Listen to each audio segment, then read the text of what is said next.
Assalamualaikum warahmatullahi wabarakatuh. Perkenalkan, nama saya Wahyu Hidayati. Saya Nur Fijli Sarah. Saya Pramesti Puspadewi. Kami di sini akan memperlihatkan hasil wawancara kami mengenai metodologi legal yang ada di dalam masyarakat, yaitu kami memilih penggunaan argo dalam taksi Bluebird. Mohon disimak ya. Let's go. Tanya tentang argo ini taksi, Pak. Oke. Ya. Sebelumnya Bapak, kalau taksi itu kan ada argonya, Pak ya. Ya. Biasanya tuh 1/1 kilo atau per berapa gitu, Pak? Kalau hitungannya itu ada patokannya ya dari perusahaan itu. Itu hitungannya ada yang per kilo. Tapi tergantung jalannya juga. Kalau jalannya macet terus kita berhenti, argo itu tetap jalan. Tapi dasarnya itu per kilo. Satuan dasarnya itu per kilo. Kayak per kilo sekitar mungkin contoh ya 4.500 atau 4.400 kayak gitu. Atau 4.800 itu kan per kilo ada. Kalau harga dasarnya ya ini buka pintu 7.000 start ya.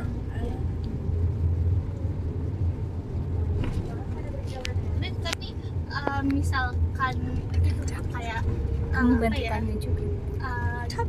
Kan ini misalkan macet nih, Pak. Ya. Terus kan argo ini tetap jalan nih. Ya. Itu biasanya dihitungnya berapa itu, Pak? Apanya? Per berapa apa maksudnya? Kenapa dihitung gitu, Pak? Kan Ya. nggak jalan. Ya karena memang kalau itu saya kurang tahu ya, tapi memang sudah apa? Ketentuan perusahaan. Dari perusahaan, dan ini kan yang setting semua kan perusahaan ya. Kita cuma menjalankan aja. Ini parkir saya bayar dulu ya, Oh iya. Ya, Pak. 5.000. Berarti tergantung dengan jarak sama durasi juga ya, Pak? Ya, sama durasi juga. Jadi contohnya nih banyak yang Malioboro. Iya. Kan kalau dihitung jarak jalan ini pakai Google Maps itu mungkin sekitar 3 kilo ya. Iya. Tapi kalau di sana macetnya full, kalau sepi harganya cuma, kalau jalannya lurus terus harganya apa, lempeng nggak macet harganya cuma 25.000. Tapi kalau pas macet itu bisa sampai 50.000. Wow, 2 kali lipat. Tapi ada itu nggak, Pak? Misalkan kalau lagi kan kalau bisa di aplikasi online itu kayak Gojek sama Grab itu kan kalau lagi rame itu harga bisa naik. Oh enggak, kalau taksi ini enggak. Kalau taksi itu tetap keluarin estimasi. Jadi kalau mbaknya mau ngecek harga, saya mau ke Borobudur, itu estimasinya keluar antara 200 sampai 220.000. Cuma itu estimasi, bukan harga pasti. Nanti tergantung situasi di jalan. Kalau di jalan Magelang macet bisa lebih dari 220.000. Atau kalau jalan Magelang sepi bisa kurang dari 200.000 tadi. Jadi kan Bapak bilang udah disetting perusahaan nih. Ya. Jadi berarti perusahaan apa Bapak tahu gitu loh kayak argo itu harus dikalibrasi gitu, maksudnya diperbarui gitu, Ya. Pak. Tetap ada apa? Ada peraturan gitu. Ya ada standar, ada kalibrasinya, maksudnya setiap tahun atau setiap liburan itu tetap dicek, maksudnya dicek terus disesuaikan sama ini ya, musim juga ya. Kalau musim liburan mungkin kayak BBM naik, Ah, iya. dulunya 7.000 sekarang 10.000, itu juga dikalibrasi ulang, dinaikin lagi harganya. Berarti setahun sekali, Pak, gitu. Ya, Apa? kalau setahun sekalinya, kalau berapa kali saya nggak tahu. Cuma kalau pas ada perubahan kayak BBM, tiba-tiba besok BBM naik, hari ini itu sudah penyesuaian. Kalau kita sebutnya penyesuaian, ada penyesuaian argo. Umpamanya masuk musim liburan, permintaan taksi banyak, ada penyesuaian argo. Setelah liburan penyesuaian lagi gitu, dinaikin kadang diturunin lagi gitu. Dan kalau sekarang kan sudah digital ya. Iya. Udah nggak kayak dulu harus bongkar ini bongkar itu. Sekarang digital, mungkin lewat perusahaan mungkin ada tim IT atau apa yang mereka tinggal setting aja kan. Kalau tadi Masnya itu sebagai apa? Dispatcher Itu apa? Dispatcher tugasnya mencarikan penumpang atau menghandle permintaan unit dari penumpang. Kan penumpang kan nggak cuma minta diantar ke titik A titik B. Kadang ada yang nyari taksi untuk ke luar kota, kadang ada yang nyari taksi untuk city tour.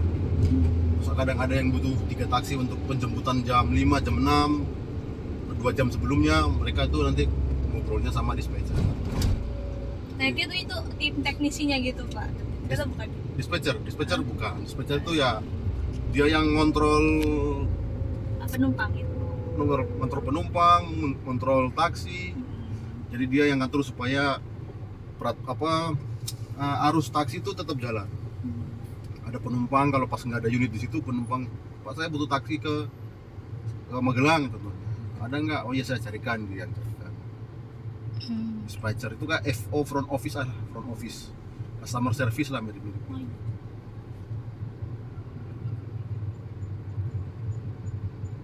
Tapi kalau lampu merah ini enggak itu. Tetap jalan, tetap Jalan. ya, tetap jalan. Jadi Oh, iya.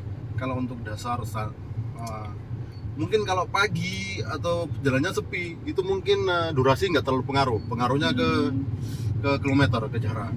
Ya, karena sepi kita jalan terus ya. Tapi kalau pas macet, nah itu baru kerasa ketika durasinya mulai jalan terus. Mana lagi Mbak? Kalau itu ya, tadi kan Bapak bilang ada Kalibres ini kali. Kalau yang orang-orang Kalibres itu Bapak tahu nggak? Oh, saya nggak tahu. Nggak tahu. Ya, saya nggak tahu. Saya tidak sampai di sana.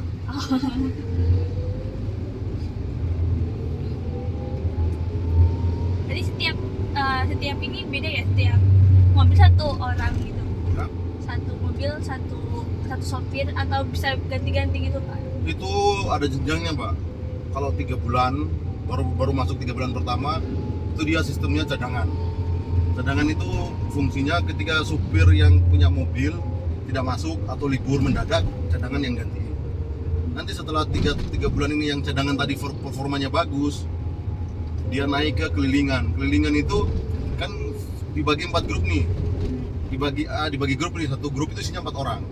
Supir A, B, C, D. Nah, kelilingan ini nanti dia gantian. Jadi saya kerjakan, sistem kerja saya kan 4 hari kerja. 4 hari kerja, 1 hari libur. 4 semua ini sama, 4 hari kerja, 1 hari libur. Jadi si kelilingan ini dia gantiin kita pas kita libur. Nanti kalau si kelilingan ini 3 bulan performanya bagus, dia naik ke Batangan. Batangan itu kita yang langsung dapat mobil. Tapi bukan mobil untuk seterusnya, dilihat dari performa juga. Jadi kalau 3 bulan berturut-turut performa saya jelek, saya akan turun ke kelilingan itu akan naik ke posisi saya. Tapi untuk kalau udah Batangan ya mobilnya cuma itu. Ada lagi? Masa udah? Ada lupa Pak. Lagi ya Pak. Oh ya, kan waktu dulu tuh sebelum ada kargo yang digital tuh kan ada yang apa, kargo yang bukan pasang itu gimana Pak? Argo. Argo. Kargo. Argo yang bongkar pasang. Itu gimana? Kalau saya nggak tahu sih kalau yang itu. Kalau dulu kan banyak cerita bu Argo ada yang ngatur, ada yang ini. Iya. Kalau setahu saya Bluebird nggak ada sistem kayak gitu. Kalau taksi yang lain nggak tahu ya. Saya nggak tahu karena belum pernah. Tapi kalau Bluebird itu sudah 50 tahun di Indonesia. Dia udah berdiri 50 tahun. Yang lain itu berdiri hilang. Itu karena memang Bluebird itu manajemennya bagus. Terus ngontrolin sistem kayak gini-gini tuh bagus dan dipercaya sama penumpang. Iya. Jadi kalau untuk yang bongkar-bongkar Argo, saya nggak tahu. Karena kalau di Bluebird nggak bisa. Maaf Pak, ini aku mau tanya juga. Ya. Ini mengenai biasanya kan ada beberapa oknum taksi yang bisa memanipulasi argonya Pak. Nah itu Bluebird berarti selain perusahaannya yang merubah, itu yang lainnya nggak bisa merubah? Nggak bisa. Kalau Bluebird nggak bisa.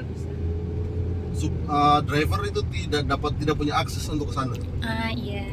Tidak punya akses untuk jangankan untuk merubah argo ya, kita ganti kaca film ini aja nggak boleh, dilepas lagi. Maksudnya karena terang nih kan, saya mau yang agak gelap, itu dilepas lagi sama kantor. Nah, jadi karena kita keluar pagi dari pool itu, kita diharuskan untuk ngecek mobil.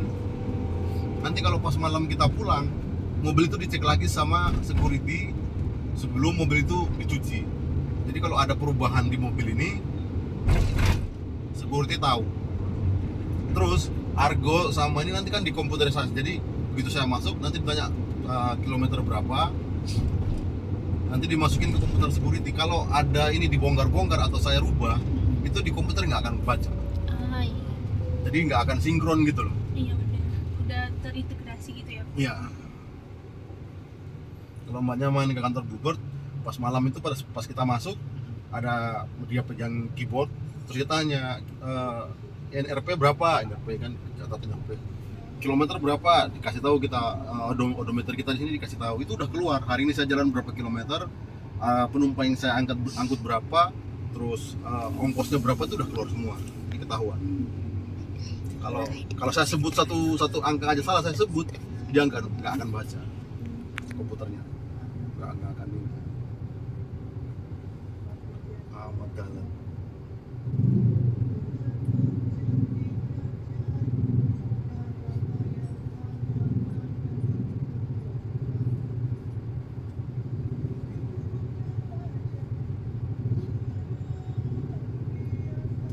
Apa lagi mbak? Ada lagi nggak? Ada lagi? Gak apa nanya apa aja. Nggak usah bingung, nggak usah grogi, nggak usah takut nanti marah, enggak. Tanya aja semua yang bisa saya omongin saya. Udah sih. Ya udah Pak. Ya udah dapat kata kuncinya. Iya. Udah belum? Udah. Udah. Itu aja sih Pak. Yang mau ditanyain itu aja. Tapi ngobrol santai aja lah Pak. Iya. Mungkin sekian video dari wawancara kami. Kurang dan lebihnya kami minta maaf. Wabillahi taufiq wal hidayah. Wassalamualaikum warahmatullahi wabarakatuh. Terima kasih. Yuk kita edit.